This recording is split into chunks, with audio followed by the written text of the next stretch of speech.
Hey, look, one thing's for certain. Oklahoma State is probably not going to be the worst team in the Big 12 next year. But the biggest question is, will they be a wild card for the Big 12 at the very top? That's a big question. Let's talk about that next, right here on this Locked On College Crossover.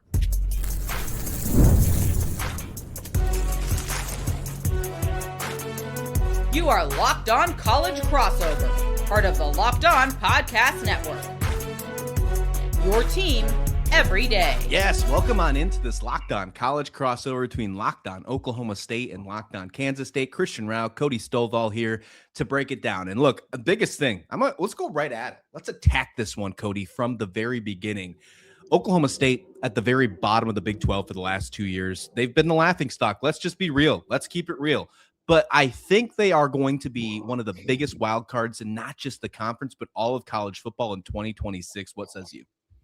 Yeah, I think the experts all around the country are prognosticating that Oklahoma State's going to have a really good season. And with the offensive firepower that we've brought in, it's hard not to look at it with a lens of optimism, hopium, if you will, that we're finally going to get back. Listen, I don't know what the defense is going to look like. I don't know what the overall record is going to look like. But one thing I think we can guarantee is the fireworks will be on display once again in Stillwater, Oklahoma.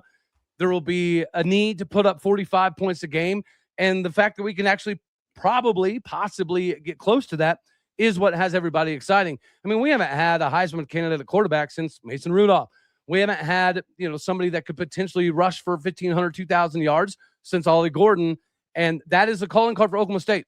A running back putting up 1,000 yards has been synonymous with Oklahoma State since the 80s. And it feels like we have a lot of that to back and fold in Stillwater with the offensive line play that should be much improved. We should talk about this. Eric Morris, the head coach of Oklahoma State, he wasn't always the front runner for the Cowboys. There was a time where you and I talked last offseason about a potential of Colin Klein being the head coach at Oklahoma State. We thought maybe, Chris Klieman wasn't going anywhere. Colin Klein could be on the move.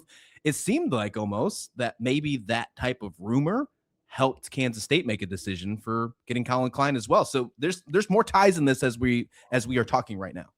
I think you're 100% right? I don't think that there was any negative connotations surrounding Chris Klieman, but I think when K-State country, the powers that be, started seeing Colin Klein's name pop up at other Big 12 positions as a top 2, top 3 potential candidate, I would imagine some of those said, well, hold on now. We can't allow this to happen. We cannot let one of our Big 12 brethren swoop up and steal our guy that we're probably going to hire at some point in time anyways. So let's just fast track this thing now. And realistically, I think it all worked out the way it was supposed to. I think he's a perfect fit for K-State. He's a guy that will likely retire there 20 years from now if things go well. But at the same point in time, if Colin Klein were to get the Oklahoma State job, I do not think that we would be viewed this positively. Right. And secondarily, I don't know that you have the Drew Mestemakers and the Caleb Hawkins and the Wyatt Youngs of the world automatically attached. Because if you see it at Kansas State, I think you guys have done a remarkable job in the transfer portal.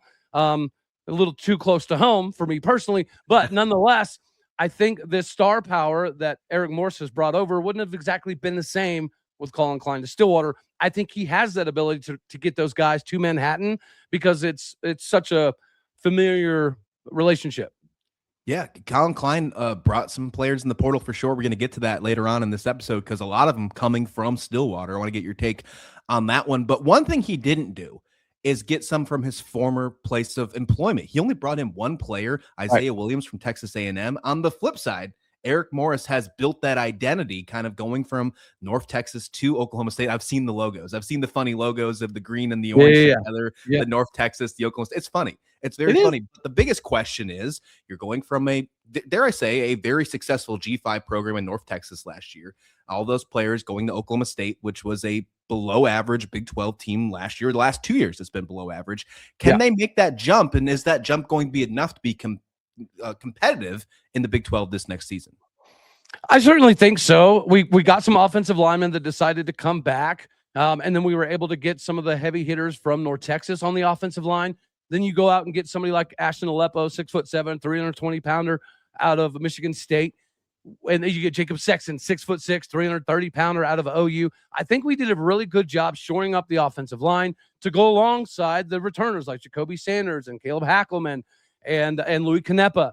I think that will allow this firepower that is Drew Mestemaker, Caleb Hawkins, and Wyatt Young to flourish. And even more so, I think this will have a really good impact on Caleb Hawkins. People tend to forget he was not the starter at North Texas the first few games of the season last year. Right. So his almost 1,500 yards came without even being the starter in the first few games. That should allow him to put up Ollie Gordon-esque stats. And ironically enough, they run very similar. They have an upright style. They both have the ability to bang heads when necessary. They have the ability to take off an open field. And he's an Oklahoma kid. You got to love the Oklahoma connections. The fact that a 6'2", 205-pound running back got out of the state without any of us, Oklahoma State, or Tulsa, all that interested is surprising, but it doesn't matter. We have, I think, the key ingredients for Oklahoma State offensively to be very successful and replicate almost everything they did at North Texas because of the other complements. You bring in Justin Bowick, 6'4", 220-pound wide receiver from Illinois. That was a red zone specialist for them. I think you have to have some of those guys to stretch the field, and we have that. Offensively, there's not going to be a lot of questions. It's going to be exciting. I'm so pumped to see what Oklahoma State does this next season, because I do think the expectations will be really fun, because there's not really any expectations other than what the media and ourselves are adding right now. But they haven't won a Big 12 game in a couple seasons. So, like, no matter what, the floor, the ceiling, I want to get your take on that later on in the show. It can be anywhere, which is really fun. Colin Klein, on the flip side, going back to Kansas State, Colin Klein has been seen as an offensive guru in his time. Won the Big 12 championship for Kansas State in 2022 as the OC, goes to Texas A&M, gets him to the college football playoffs this past season, then becomes the head coach. A lot of people don't know this, other than if you are paying attention, if you're an Oklahoma State fan. Eric Morris, not only is he an offensive genius, but he is a quarterback guru. This Drew Mestemaker is one thing. I want to get your take on him, but he's been known for bringing in players. Cam Ward, one of the ones that he kind of found out of the blue. Now he's the starting quarterback for the Tennessee Titans, went 1-1 in the draft.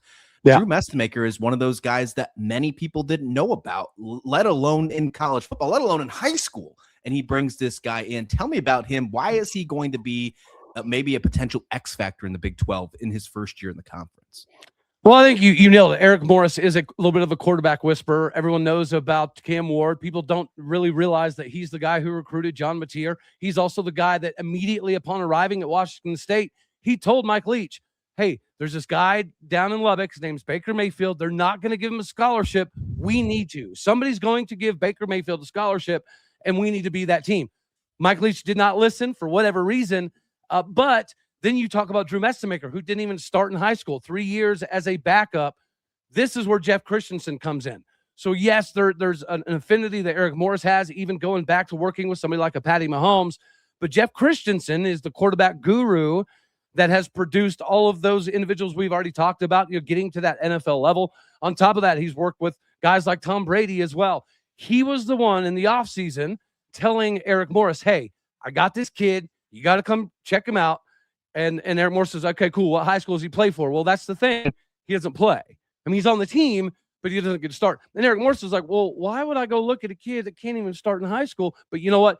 If the quarterback guru, Jeff Christensen, is saying it's worth a look, I'm going to go take a look. And sure enough, he saw enough instantaneously to say, yeah, this is a guy. And then Jeff Christensen was saying, this is another Manning-esque individual that is just waiting to be explored.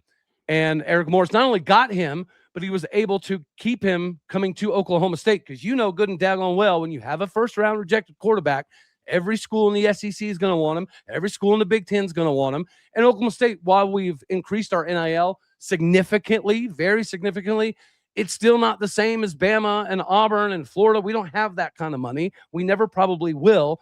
So the fact that he stayed with Eric Morris in this offense, I think speaks volumes to Eric Morris, because if it was about the money, if it was about the prestige and a guaranteed CFP spot, Drew Mestemaker could have had all of that. But he took less money to go with his guy, because his guy found him out of nowhere, and his guy can develop him into an NFL talent.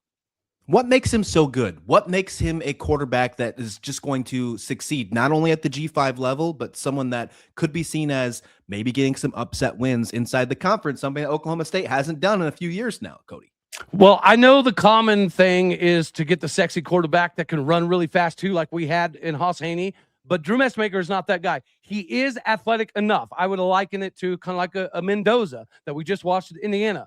Is he going to blaze you for 75 yards down the field? No. But can he pick up 20? Can he make a few miss here and there? Absolutely. I think Drew Mestemaker has that athletically. But on top of it, whenever you're 6'5", 220 plus pounds, it does afford you more opportunities in the pocket.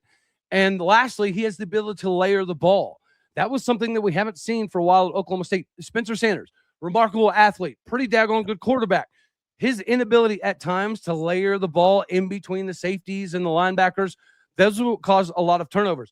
Drew Mestemaker seemingly does not have that issue. Yes, the talent is going to increase. The Big 12 competition is going to change things a little bit, but this is only his second year starting in college football, and I think he's already grown leaps and bounds in his one full season. I don't think it's going to be crazy to see him be one of those Heisman candidates.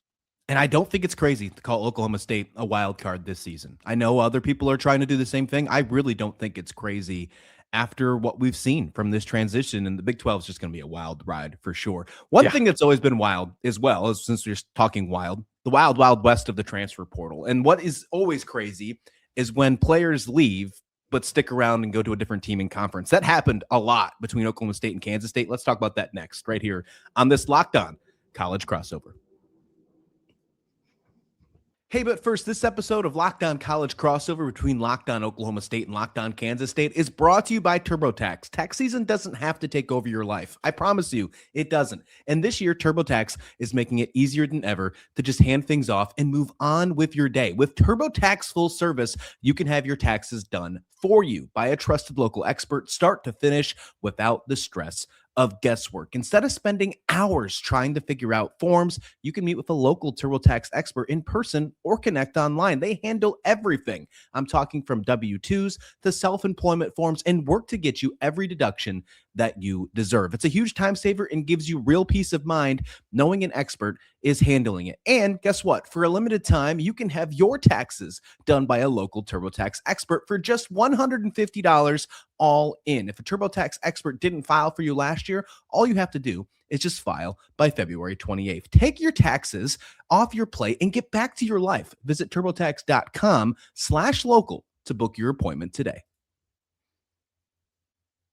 Hey, thank you so much for making either Locked On Kansas State or Locked On Oklahoma State your first listen of the day. If you want even more from these shows, you want to go ad-free, consider joining the Everydayers Club. LockedOnKansasState.com, LockedOnKansasState.supercast.com, or LockedOnOklahomaState.supercast.com, or you can check the show notes below for more information. You can get ad-free access, Discord access, or exclusive access to the national Locked On podcast shows. All you got to do is check that out and join the Everydayer Club today. We're talking on this Locked On College crossover between Locked On Oklahoma State, Locked On Kansas State, and I think Oklahoma State's a wild card in 2026. I truly do.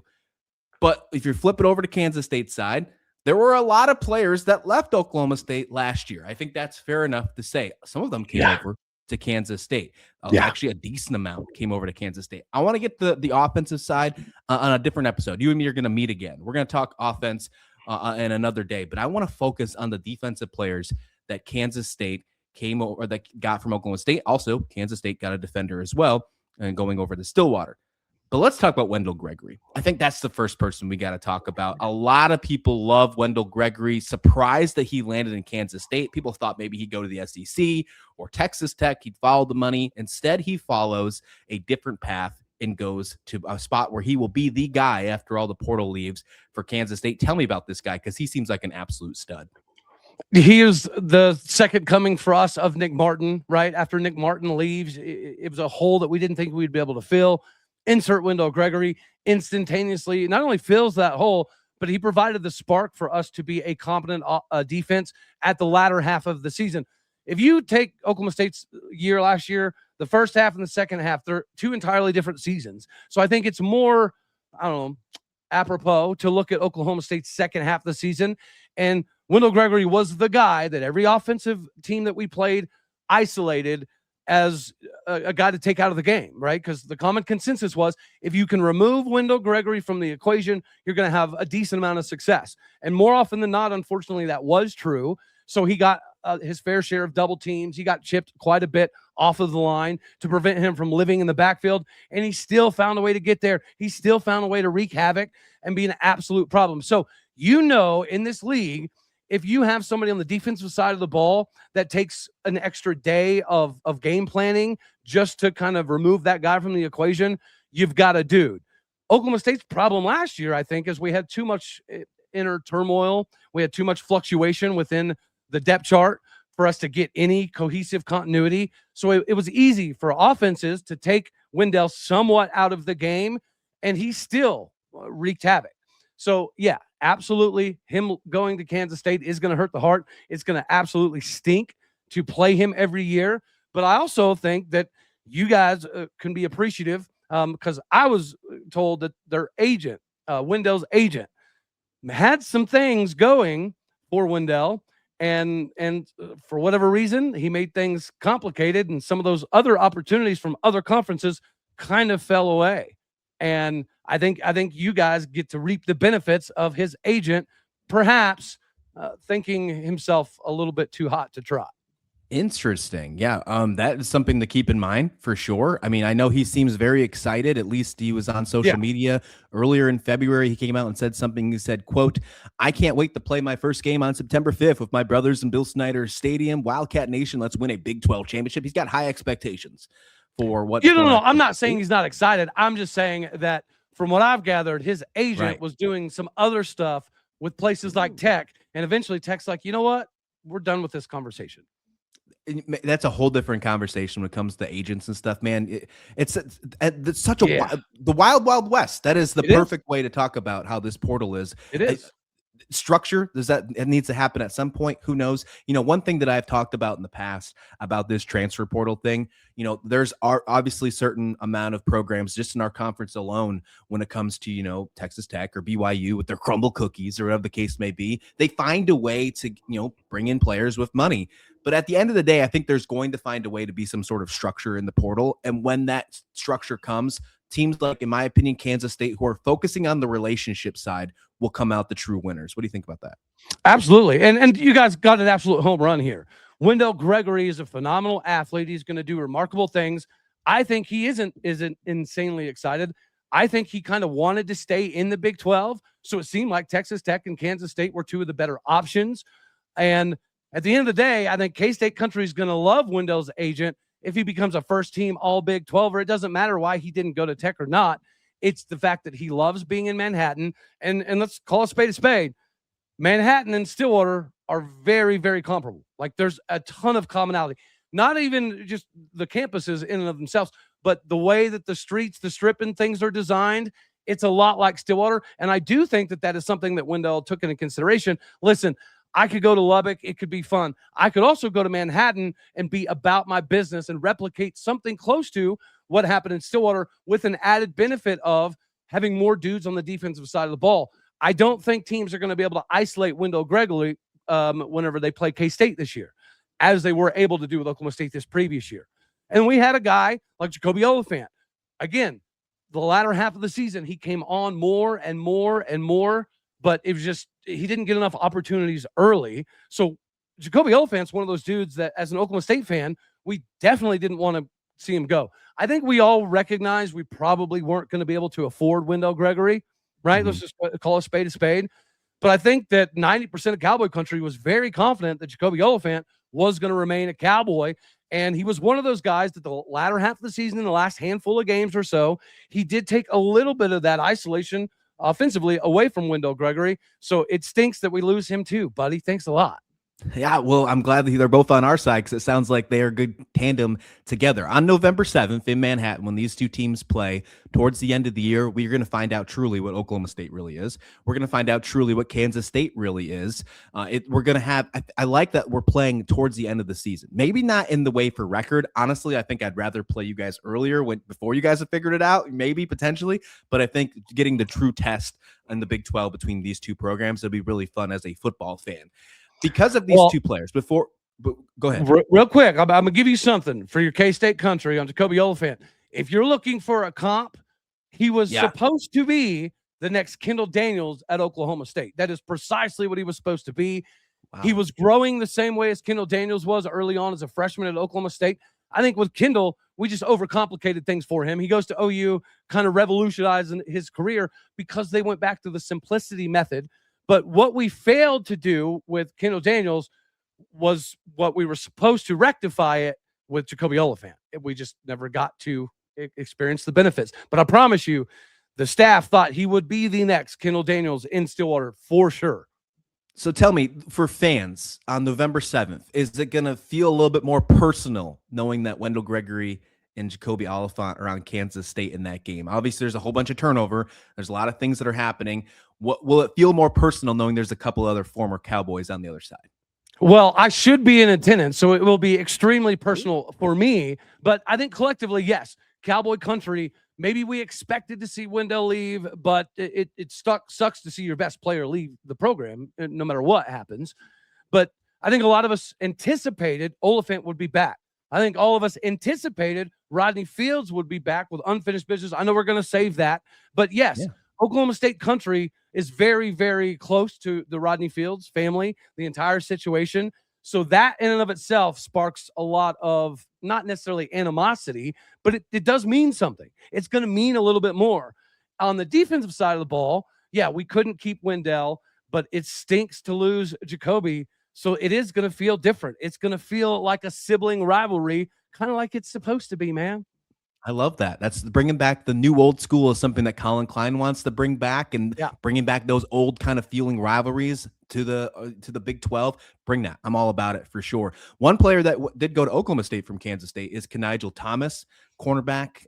Look, I thought he showed some signs of he didn't really get a lot of good stats. He didn't get a lot of snaps out there, but when he did get the opportunity, I thought he played well. I think injuries really derailed him this past season as well. I don't even know exactly what the injuries were, but we didn't get to see a lot from him. But I think that you're going to see a high potential kid in the secondary for him. I was a little bummed that he left the program. I'm glad that he landed in a spot with Stillwater, though, because that's closer to where he's from. Yeah, he's a Del City kid, right up the road, Oklahoma City area. Having him come back home to finish off his college career, I think it's poetic justice. At the same point in time, we needed depth at the cornerback position because although we were not able to convince Rodney Fields to stay, we did get LaDainian Fields to stay, but he didn't have a ton of depth with him. So I think Thomas coming over is a remarkable addition for Oklahoma State, just adding a quality depth piece that gets closer to home, which is going to be great for his family. Let's look at this outlook as we look on the 2026 for both Oklahoma State and Kansas State right after this break. But first, hey, look, we're going to get to another episode. This is not going to be the only time you hear Christian and Cody talk about these two teams because there are a ton of other offensive ties. And we talked about Fields. We talked about the potential. The offensive coordinator for Kansas State is a former Oklahoma State guy. We're going to do that in a future episode, so be sure to tune. If you haven't subscribed to Locked On Kansas State or Locked On Oklahoma State, make sure you do that because that's going to be coming in the later weeks. On the other side, let's talk about the outlook between the Big 12 on these two programs right here on this Locked On College Crossover. I'm Kalia Butler, host of Locked On Women's Basketball, and this is Mazda's Women's Basketball Snapshot, celebrating the work no highlight reel can ever capture. Dawn Staley and South Carolina remain on top of the SEC standings after handing Tennessee their worst defeat in program history with a final score of 93-40. In the 43-point win, South Carolina shot 69% from the field. Tessa Johnson had a perfect shooting night, scoring 24 points, shooting 4 for 4 from the floor, including 2 threes, and made all 4 of her free throws. And UCLA remains undefeated in Big Ten play, topping Michigan 69-66 as Player of the Year contender Lauren Betts put up a double-double, scoring 16 points, collecting 16 rebounds, and adding 5 assists and 3 blocks. These moments are earned off the clock, those long before the lights ever come on. The sweat, the fakes, the doubt, the scrapes, and coming back for more every time. Mazda puts the same drive into every detail. Wins define the moment, putting in the work, that defines you. There's more to a Mazda because there's more to you. Locked On Kansas State, Locked On Oklahoma State, this Locked On College Crossover. Welcome on back. Hit that subscribe button if you haven't already. We're bringing you coverage like no one else right here inside the Big 12. Hey, for your second listen, you can check out either one of our shows or check out Drake Toll. Locked On Big 12 always has you covered. Always talking about the best conference in college football. Cody, let's dive into this season. Eric Morris, obviously going to be the head coach. He's going to be bringing a brand new identity to Oklahoma State for the first time in 2+ decades. Insane kind of feeling. What is the first vibe that you're getting this offseason? And then what are you expecting it to feel in game 1 for Oklahoma State, as it's not going to be Mike Gundy leading the charge on an opening game in 20 something years? Insane stuff. Yeah. It'd be 21 years without Mike Gundy roaming the sidelines for the first time to open the season. It is pretty crazy. No matter how you felt about Mike Gundy and how things were going, nobody wanted to see a legend go out that way. All right. Nobody wanted to see the GOAT go down the way that he did. But nonetheless, it has opened an exciting time for Oklahoma State. And I do think that the 18 years of massive success that Mike Gundy did have is partially why Eric Morris did take the job, because Eric Morris had suitors, much like Drew Mestemaker, all over the country, but he wanted to geographically stay close to where his regional recruiting footprint has always been. And I think that the success that Oklahoma State had showed him that you can get to that level. This is a CFP level team that has the facilities, that has the donorship, that has the fan base to push you to get to those levels. No disrespect to North Texas, but it was never going to be the same. And it's like when Jim Knowles left Oklahoma State for Ohio State. Were we upset? Yeah. Could we be super mad? No, because it was Ohio flipping State. It's the same thing that you're seeing now with Oklahoma State. Did we turn Denton, Texas into our satellite program? Yeah, okay. But we also brought in 21 other Power 4 program individuals, and that is why the excitement level is insanely exciting. You know what this offense can do because you've seen it. Now you get to see it with better athletes. I think that is why Eric Morris took this job, is because you can get the Wendell Gregories at Oklahoma State. You can get the Isaiah Chisholms at Oklahoma State. You can't get that to North Texas. And I think there's even some SEC and ACC schools that couldn't quite accomplish the same thing, which is why we're in the position that we're in. The offense is about to be crazy. The outlook, I think 6-6 is kind of the floor, right? Whenever you bring in this much talent, you have this much NIL investment level from new donors, you have to answer the bell. And after a 1-win season, 6-6 seems reasonable. It seems fair. But Christian, I think where this thing changes a little bit is if you're spending 21+ mil on NIL, is 6 wins. You see what I'm saying? In year one? Eric Morris in year one, maybe. Huh? In year one, maybe. Maybe. I don't know. I think Oklahoma State, much like K-State, is a school that needs return on investment, right? Alabama's donors, they're going to keep sending them $40 million a year no matter what happens, whether they win 7 games, 12 games. It is what it is. I think Oklahoma State is a place that if you win 6 games, you probably don't get the same investment level the next season. If you win 8 games, your investment level goes up a little bit more. If you take Oklahoma State to the Big 12 title game in year 1, then we're going to be spending Texas Tech money. I think Kansas State is very comparable. It's going to be predicated upon your return on investment. Would you agree or disagree? No, I agree. I completely agree on that one. When do we know that Oklahoma State is what they are? Is it right off the bat? Is it that game at Tulsa? Because you lost that game last year, and that's obviously a tough game to lose. That was like really the nail in the coffin for Gundy. Yep. Or does it have to be maybe just showing up against Oregon? Obviously, you got blown out last year. When do you really know that this Oklahoma State team is different?